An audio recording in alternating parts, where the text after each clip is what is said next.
How do you use PowerPoint effectively?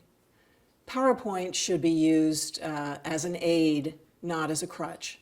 So keeping that in mind, my rules will make a lot more sense. You always keep in mind with your PowerPoint that you want a consistent theme. I tend to want to follow my brand, so I recommend that other people do that as well. If your brand colors are maroon and gold, then you're going to have maroon and gold as part of your theme in your PowerPoint. Be consistent with your fonts. Don't use 20 million fonts. I would stick with one or two and keep it at that.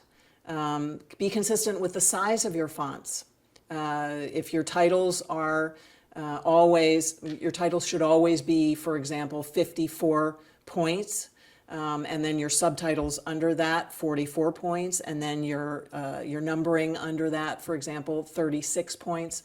But whatever you choose, whatever fonts you choose, whatever size fonts you choose, make sure that you're consistent so that when someone sees something on the screen, they know, oh, this is a sub to that earlier slide that started with presentation.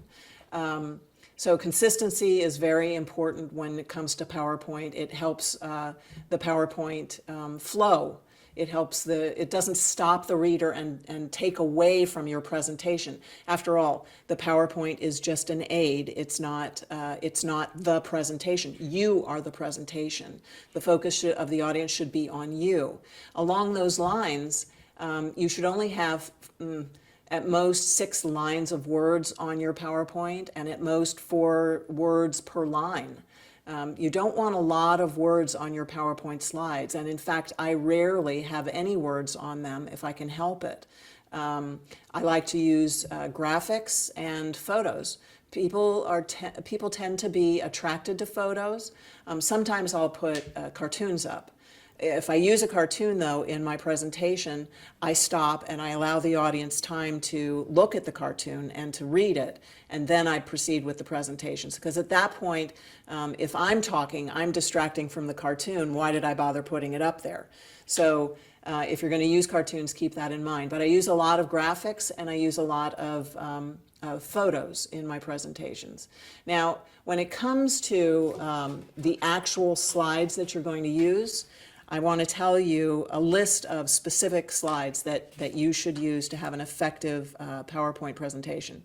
And keep in mind, you're not going to have more than 2 slides per minute of your presentation, and even 1 slide per minute is probably a better rule of thumb. But always use the following slides. You'll have an opening slide with the title of your presentation and your contact information, your professional information.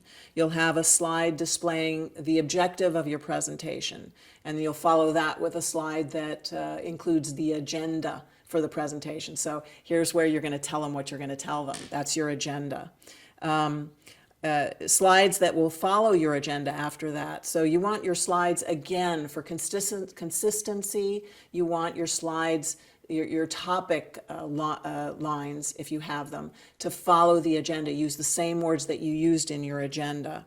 You'll be referring back to the agenda as you go along in your informational headings. And that's the content. That's what you're telling them. Then you're going to have a slide that recaps the purpose of what you were there for, and that's basically telling them what you told them.